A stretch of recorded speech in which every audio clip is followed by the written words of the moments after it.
Hello everyone, I'm Jacob Kaufman, I'm the Nerd on the Street, and this is your network update for December 2020.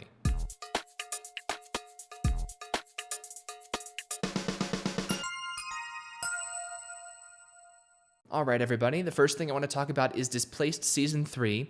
Episode 2 was released on Thursday of this week, or I guess technically Friday morning. It's one of the big things I've been working on the past couple of months. I'm very happy to have that published, and I'm proud of the way it turned out. Episode 1 took a whole 3 years, and Episode 2 only took 10 months. So even though that was still a long time, it definitely was much quicker. Now, I do want to warn any Displaced fans out there that Episode 3 is going to take longer than Episode 2 did. Episode 2, you'll see if you watch it, is a pretty simple episode, mostly dialogue, not a lot of movement. And I already had all of the sets and assets for that episode made before Episode 1 was finished. Episode 3 is going to require some new assets that I haven't even started making yet. So for that reason, I would not expect Episode 3 of Displaced Season 3 until December 2021 at the latest. I think it's going to take at least a year, if not more. But yeah, that is available to watch, so you can find it on the Nerd on the Street creative channel if you're on YouTube. You can find it on Dailymotion along with the rest of our content, and you can also find it, of course,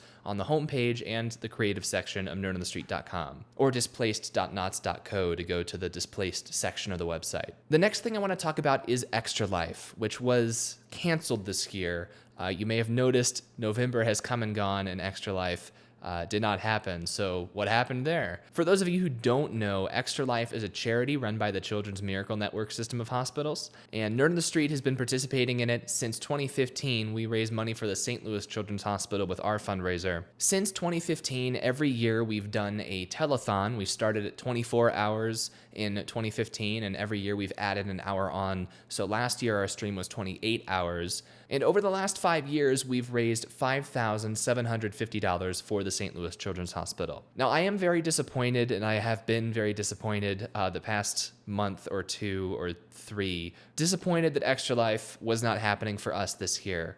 If you want to say that coronavirus killed Extra Life, you could say that. Personally, the way I see it, several different people used coronavirus as an excuse to kill Extra Life, which is a theme we've seen this year with governments, companies, and nonprofit organizations all using coronavirus as an excuse to do and or not do things. The first thing that happened this year was our usual venue that we prefer to stream from, this facility that's at a church in St. Louis.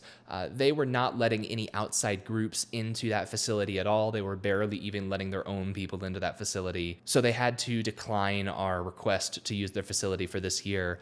I have no hard feelings towards them. They are just following the requirements and restrictions that the St. Louis County government is putting into place. We've been very fortunate to be able to use that space the 3 years that we have used it. 2016, 2018, and 2019 are the 3 years we've streamed from that church. And I always go into Extra Life planning knowing that it's a possibility we might not be able to use that space. In 2017, that was the last time that we weren't able to use that space. It really screwed things up in 2017. And, mistakes were made and friends were lost in the ensuing chaos after we were not able to use the place in 2017. So I wanted to avoid that this year, and I was trying to work closer with the different people who do Extra Life with me, our participants, to make sure that the stream still happened even after we found out that we couldn't do it in the location that we normally do it in. However, the other big reason why Extra Life didn't happen this year was this weird lack of interest from all of our participants who have been doing the stream with us for years. Now, to be honest, I don't know a lot of them super well since the only time that I ever see them is at Extra Life, but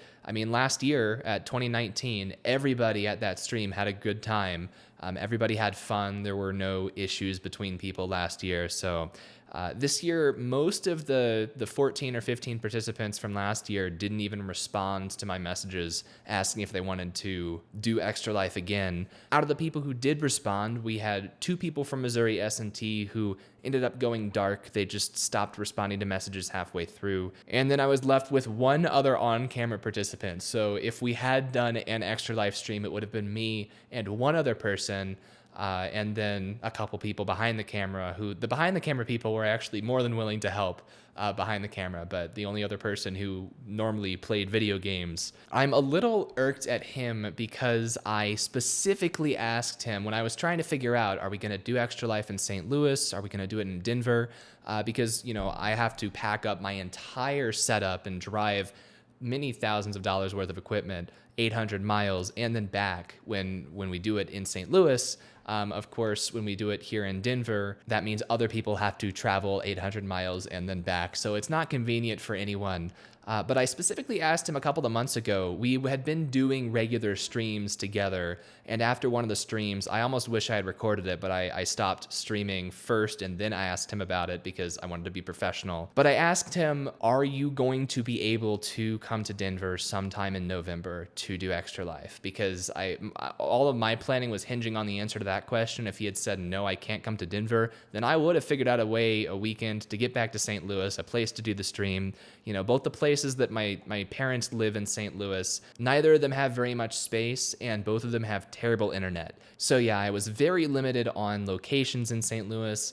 Nobody that I knew was really speaking up in terms of places that they knew of that we could potentially stream from. So I asked him, can you come to Denver? Because if you can, we'll just forget about everything else. We'll do a 2-person stream because I've streamed with him, just the two of us many times. And so I said, if you can come to Denver, we'll do a 2-person stream and that's the plan, right? He says, yes, I can come to Denver. He is willing and able to come to Denver. And fast forward a month, and I'm asking him, hey, we really need to know what weekend we're streaming because I need to announce it.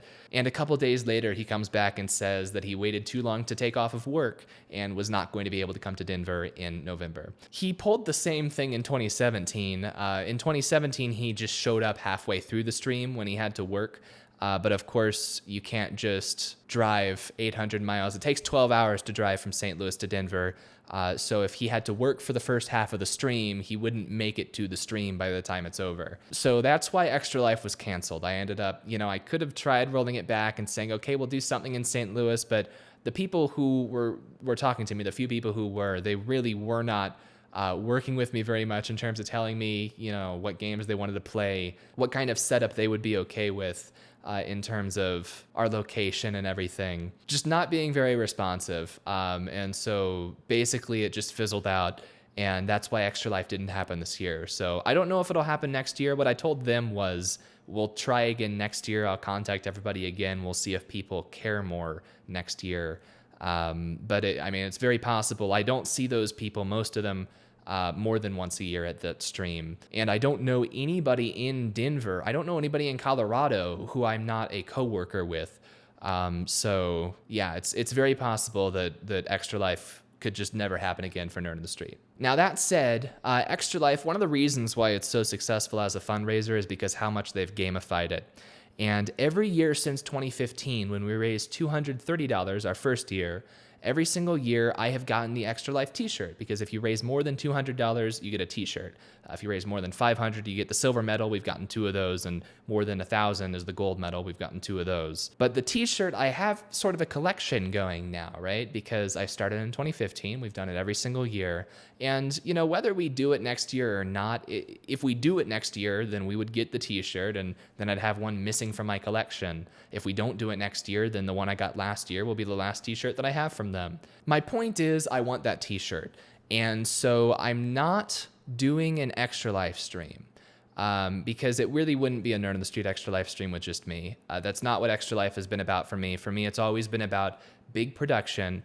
I always get equipment for Extra Life leading up to the stream, and then I turn it around and use it for tech channel videos, from my Magewell capture card back in 2015 all the way up to last year. I got this camera and microphone for Extra Life, but then of course I'm using them in tech videos now. And Extra Life for me has always also been about a group activity. It's been about getting a lot of people together and putting on a show, really. And I don't consider myself sitting in front of a computer and a microphone to be a show. I know a lot of people show up and listen to me talk, usually only when I have something at least marginally impressive technically to talk about. But I am not that entertaining. I'm not that full of myself where I could sit in front of a microphone for 24 whole hours and think that I'm providing quality entertainment. As far as I'm concerned, that would be burning SSD space with the recording, and really just spewing out footage that nobody needs into the world. And I'm pretty careful these days about only doing content that I really care about, because there's just no reason to have all those bits laying around on SSDs and on people's servers if nobody is ever going to watch, enjoy, or find use out of the video. But in this instance, I'm gonna give something a try. Next weekend, Saturday, December 12th, starting at 10 a.m. Mountain Standard Time, I am going to start streaming, and it's not an Extra Life stream, but I'm going to stream for 24 hours. And if you want to show up and watch, I'd love that. And if you want to donate to the St. Louis Children's Hospital through extralife.nots.co, you're welcome to.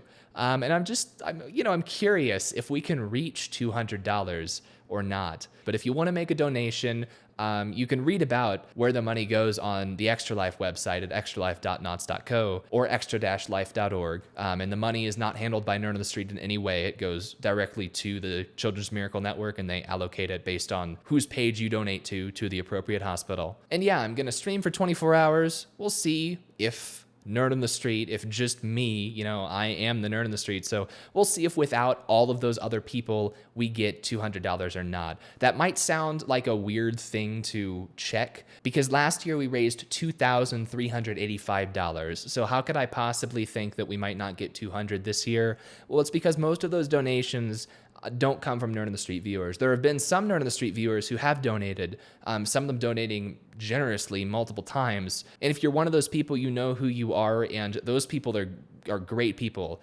But most of the donations have come from family and friends of the participants who are doing the stream. And so that's part of why I always try and get as many people involved as possible, because then they go and tell more people about the stream and more people donate.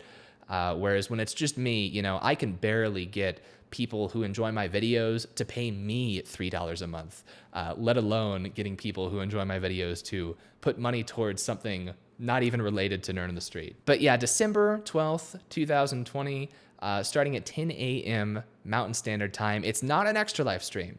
But a 24-hour stream. The whole stream is going to be at nerdonthestreet.com, so you should go to live.nots.co and watch there, and you'll be watching with fully free software. We're using an open source content management system, open source video player, streamed with an open source Nginx server, HLS. So go and watch on live.nots.co if you are planning to watch the stream.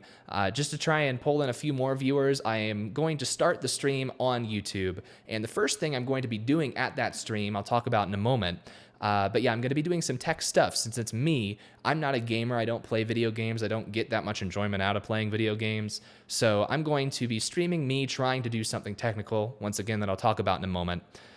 Later in the day at 9, probably a little before 9 p.m., I'm going to stop streaming to YouTube and start streaming to Twitch instead, and that's for a couple of reasons. For one thing, we are going to switch over to some gaming. I've got some people online who are going to help me with some games since I don't do that much gaming by myself. But another reason is copyright. I'm not saying that we're going to violate copyright law. I'm not saying that. However, I am saying that I think we would definitely get flagged if we streamed some of this content to YouTube that I'm planning to play in terms of gaming. So the best place to watch, if you don't want to worry about is it on YouTube or is it on Twitch, just go to live.nots.co this weekend. It'll probably be this weekend if you're watching this, if it hasn't already passed. December 12th, starting at 10 a.m. all the way until 10 a.m. on December 13th. And that is all in Mountain Standard Time. And finally, what is that thing I'm going to be attempting to do live? Well, the Nerd Club is finally making more than $50 a month. It has been for a little while, and I thank you guys so much, every single one of you who has joined the Nerd Club. If you don't know what that is, I ask viewers in my videos toward the end usually to join the Nerd Club at nerdclub.nots.co. It's a minimum of $3 a month. We've got some very generous people who are giving more than that. But basically, you are signing up to support Nerd on the Street financially for a very low price, $3 a month, and then you get some perks and stuff on the Nerd on the Street website and whatnot. Now, one of the goals that I had set was, I said if we reach $50 a month, I am going to make a Nerd on the Street IRC server. And like I said, we've been making more than $50 a month for months now. It's actually been quite a while, and I haven't gotten around to making the IRC server. I've been working on Displaced. I was trying to get something started for Extra Life, but it's time. I am going to attempt to set up an IRC server live. Now, it's not that hard to go and find an IRC server and make a new channel on it. but I'm actually going to make a Nerd on the Street IRC server. Now, I've done this before. I have made an IRC server before, but what I'm going to be doing is attempting to make the IRC server bridged with our Discord server, because we've got a community on there. People show up, they ask questions. If the questions are stupid, then I usually yell at the people, and then they leave. And that's basically what the Discord server is like. But we do have more and more people coming there every day. So to attempt to not fragment the Nerd on the Street community that's building, I'd like the IRC server to be bridged with Discord. I've also done that before, so it's not totally new. But basically, I don't want people to be able to send unauthenticated in IRC and have potentially spam or problematic messages mirrored onto Discord via a Nerd on the Street bot that could then get banned from Discord. That would be a problem infrastructure-wise. So I'm going to attempt to set up a registration system on IRC so that you actually have to confirm an email address before you can chat in IRC. It sounds annoying now that I'm saying it out loud, but if you're not a spammer, then I promise it will not be that annoying. The reason I'm telling you all of this now and not on the stream later is to let you know in case you show up. When I make technology channel videos, I normally am very prepared. I'm either talking about something that I've done 1,000 times personally, or I have prepared notes, gone through the process from start to finish at least once, and verified that everything I'm about to demonstrate is going to work, so that I don't look stupid when I enter a command and it doesn't work. There have been exceptions, and normally I note those exceptions these days when I start a video not knowing what I'm gonna do. The HLS server video that I made earlier this year, that was an example of going in blind. I had never done that before. I was just following a guide and seeing if it was easy or not. And it turned out to be fairly easy, so that video worked well. This IRC server, like I said, I've set up an IRC server before. I haven't done it with any authentication whatsoever, no moderation abilities or anything. And I was doing that for another group. And maintaining it actually for many months. They got rid of it earlier this year for unrelated reasons. But yeah, they didn't need moderation. I do. So I really have no clue if that's going to be easy, difficult. I might not finish in the 10 hours that I have allocated to that activity, but at least it's something for me to do. And if any of you guys want to show up any time on Saturday and ask unrelated tech questions about Linux or anything else, you're welcome to come and ask questions. As always, if you're asking questions live, I might not know the answer live. And if your question is ridiculously over complex or asking about something that you have no concept of, then you probably won't get a satisfying answer. But you're welcome to show up and ask questions. So join me this weekend for that stream. The goal, like I said, of that stream is to raise $200 for the St. Louis Children's Hospital. We don't need to go above that even.